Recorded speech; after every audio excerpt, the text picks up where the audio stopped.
DTV Odia देखिवा पई subscribe करंतु एवं बेल आइकन को मध्य दबाई दियंतु। गुरु माता गुरु पिता गुरु ब्रह्मा विष्णु हर गुरु साक्षात् परम ब्रह्म तस्मै श्री गुरवे नमः। जय जगन्नाथ। प्रिय दिव्यात्मन आम डीटीवी ओडिया चैनल तरफ आपण मानक समस्त को सादरे नमः।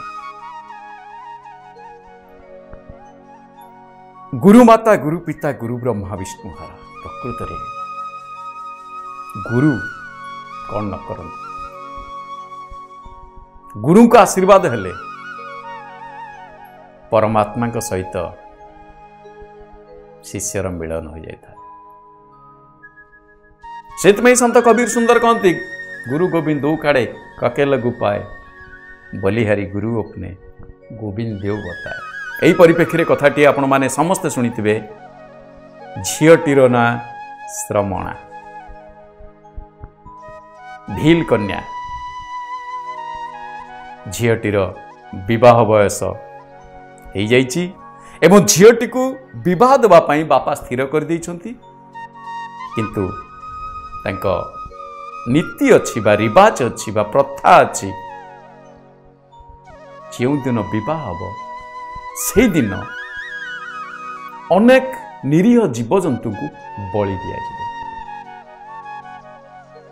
श्रमणार विवाह पई प्रस्तुत राति पाइले विवाह 100 छेली मेंढा आसी गोटे घरे जमा हो गले। राति पाइले से छेली मेंढा तक बलि पड़ी तापर चलीज श्रमणा ता शाशु घर को बाहागर सरीज। बिचारी श्रमणार हृदय तरलिबार लगिला मु बाहेबी अथच ए निरीह जंतु गुड़िक जीवन में मरवे। से राति सारा केवल तांकरी पाखरे ही समय काटिदेला कांदुता उदार हृदय चिंता कला एमाने को केमिति बंचे माने मु एमाने को बंचेबी यही कथा भाभी भाभी की देखला ए घर मते जदि छाड़ी देवाक पड़िबो ताले मो बाहागर हबनी ताले एमाने मरिबेनी आ बाहागर हबनी मु ए घर रही बाहागर बनी तो प्रश्न उठुनी। जदि मु ए घर को पळई जाए ताले द्वितीय थर मु ए घर को प्रवेश भी करि परिबिनी मते आ घरे मो बापा माँ माने रखिबेनी स्वाभाविक कथा। तथापि जदि मु ए घर छाड़ी चली जाए ताहेले ए निरीह जीव गुड़िक बंची जिवे बरं मो परे पछे कलंक लागू किंतु निरीह जीव गुड़िक बंची जाए कही घर छाड़ी चलीगला। गला जे गला गला आउ फेरिलानी। जंगल भितर बहुत दूर को जाई जते बेले किछि मुनि ऋषि मानक आश्रम रे रहिबाकू पहुंचे समस्ते ताको अछूत छोट जाति कही दूर दूर मार मार भाग दौड़ करेले कोठी से स्थान पाइला। शेष को पहुंचे मातंग ऋषि आश्रम जो नवधा भक्तिर प्रारंभ भगवान जो आसी पहुंची। किंतु दर्शक बंधु कथा ये रही देखु केते गूढ़ तत्व। रामायण 7 कोटी अपारा रामायण अनेक प्रकार आम भारत वर्ष में 200 प्रकार रामायण मिलती ता भितर एक रामायण कथा ये जेते बेले मातंग ऋषि देखिले कहले ठीक अच्छी झील तू रही पार आश्रम रे आश्रय देले। प्रत्येक दिन प्रभात उठी निजर नित्यकर्म सारी आश्रमर समस्त जंजाल सारी आश्रमर सदस्य भाव रहीगला श्रमणा। जेते बेले तार कर्म रे ऋषि बा गुरु एते खुशी हो गले ताकू तो दीक्षा दे देले। अन्य ऋषि माने टाइटापरा मध्य कर देख रे गोटे भील कन्याटे को रखी आणिकी। किंतु से दिन जेते बेले अंतिम समय आसे मातंग ऋषि कहती देख माँ मोर तो एबे समय हो गलानी किंतु तू एठी अपेक्षा कर सबर कर नामरू ता ना हो गला सबरी अपेक्षा करिबा सबर करिबा तू धैर्य रख दिने तो तपस्यार फल महाप्रभु श्रीरामचंद्र तो पाखक आसबे आ तोते तांकरी दर्शन मिलिबो।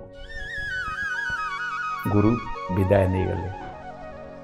बिचारी श्रमणा कांदिला किंतु आश्रम छाड़ी गलानी। से दिन से जानी कौ दिन भगवान आसवे। सबुदिन फल तोलुची एमती कि कह जाए जो फल तोलुची एवं से फल गदेक रखी जुआड़े फोपाड़ू प्रतिदिन आनी रखुची। प्रतिदिन फल तोली सारिया पर से बासी नहीं फोपाड़ी दूसरी जो फोपाड़ू सी गछ गुड़िक आंब से फल धरले। किंतु भरोसा अच्छी जे गुरु कहते माने निश्चित दिने ना दिने भगवान आसे कौ दिन पलि आसवे ठीक नहीं। तेणु प्रतिदिन फल तोलुची। दिन गोटे पुष्करिणी के जाइए जल आण जड़े ऋषि तपस्या कर जल धरिकी कुंभरे जल धरी आसला बेलू से ऋषि कहले हे हे तू ये बड़ा अछूतटा तू कौन जाऊँ से जल नवाक ये जानी ना नहीं से गोटे पत्थर उठे फोपाड़ी देले। कहुए पत्थर उठे फोपाड़ा बेले जिते बड़े सबरी मुंडरे आघात बाजी किछि टोपा रक्त से पुष्करिणी पड़ी से समग्र पुष्करिणी जल बा पोखरी जल रक्त परिणत हो जाइए।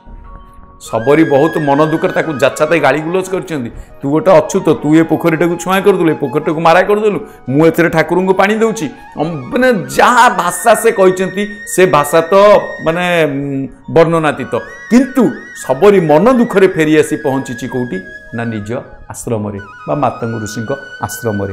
गुरु तो नहांती कह बाबा क्या परम गुरु को कहवा तो हूँ एकमात्र तार विधेय। तथापि से प्रत्येक दिन फल तोलिबा एवं फल रखा केबे से तार कर्मरु विच्युत होनी।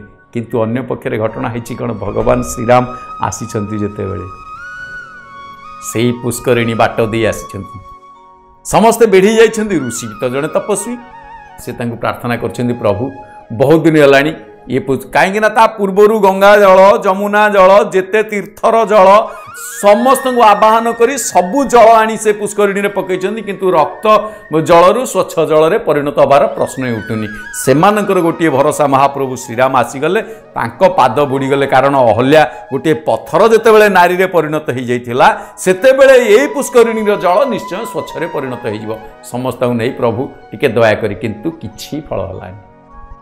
भगवान श्रीराम पाद बुड़ेले सत कहले आवश्यक पड़े मुझे गाधे पड़ी किंतु प्रश्न ही उठुनी किसी भी फल मिललानी। से जल जो रक्ताक्त जल को से रक्ताक्त जल समस्ते माने आश्चर्य गले। भगवान पचारे अच्छा यार घटना कौन कारण कौन एमती है कहीं मत टिके यार पूर्ण विवरणी कह। ऋषि कहले एमती दिने सबरी श्रमणा से जो भील कन्या सी आसीथिला सबरी आसी बुढ़ी तो हो गलानी से बेलू सी अपेक्षा करी करी आ सी आसिकी एठू पानी नौला मुझे पत्थर टे फोपाड़ी देली आउ से परठू माने एमती ता रक्त टे पड़गला रक्त पड़ जारू एमती किसी जादू टोना जानी गुणी गारेडी जानी से भील कन्या तो भगवान कहले जार मन जोटी तापाई कथा ही से अच्छा ठीक अच्छे ताकू टिके डाक कह जाए जेते बेले ऋषि शिष्य मान को पठेई डाकिकी आनिले भगवान श्रीराम आसीछंती कहवा द्वारा श्रमणा एते जोर दौड़ी आसीला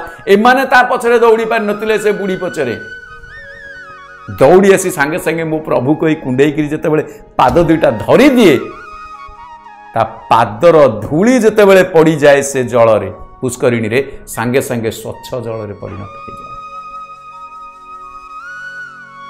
आश्चर्य समस्ते सेठू से कहती भगवान श्रीराम कहते देख ताकू जेतिकी गाली देइथिलो ताकू जो आघात देइथिलो से सबुजाक मोते ही लगी तार आघात मु सहय करि पारि नथिली तार जो रुधिर से रुधिर मोरी ठारू बहिथिला तेणु मु निजे कोडी तेणु ता पाद धूली रे स्वच्छ हो जाइछि पुष्करिणी। तेणु भगवान को पाद धूली नबा को समस्ते आग्रह करती किंतु भगवान आग्रह करिथांती भक्तर पाद धूली मो भक्त करिले शयन मुचापे ताहांक चरण माने भगवान भक्तर सेवा करने को अपेक्षा कर रही किंतु भक्त भगवान को निजर निजर करी नबा सेटा भूली जाउछि। सबरी सांगरे नहीं महाप्रभु को ता कुटीर को गला कुटीर रे आपण माने समस्त तो जानिछंती फल खुआइबा अर्थ निजे सुस्वादु फल मिठा कषा पिता फल को बाछिकी खुआइबा औंठा करी खुआइबा लक्षण जहाँ को देखिकी विरक्ति प्रकाश करिबा किंतु पर मुहूर्त जितेबाला भगवान श्रीराम आसी पहुँची अयोध्या राजा हेले पचरागला जिते आपण कौन खाइले कौन सबुठारु ना मत सबुठु भल खाद्य मिलता सबरी मार मेंढा फल ता भाया स्वाद मत अन्य कौन सी जगार खाद्य मिलनी एमिति कि मो राजपुरी रे माँ माने रांधुचंती बा मते पर ताठारु सबरी मार खाद्य मते सबुठारु आनंददायक थिला आ बड़ संतोष प्रदान करथिला। जदि आपणक जीवन रे व्यक्तिगत पारिवारिक समस्या कर्मक्षेत्र नियुक्ति वैवाहिक समस्या वास्तु दोष एवं माली मकदमा आदि समस्या थाए ताहेले समस्यार समाधान और परामर्श पाई आमकु जोगाजोग करंतु। ज्योतिर्विद doctor Bhabani Shankar Mahapatra, Budheswari colony, plot number 26, Bhubaneswar. Phone number 9776833302 9439444924। आमर वेबसाइट www.srijagannathastro.com। डीटीवी ओडिया देखिवा पाई सब्सक्राइब करंतु एवं बेल आइकन को मध्य दबाई दियंतु।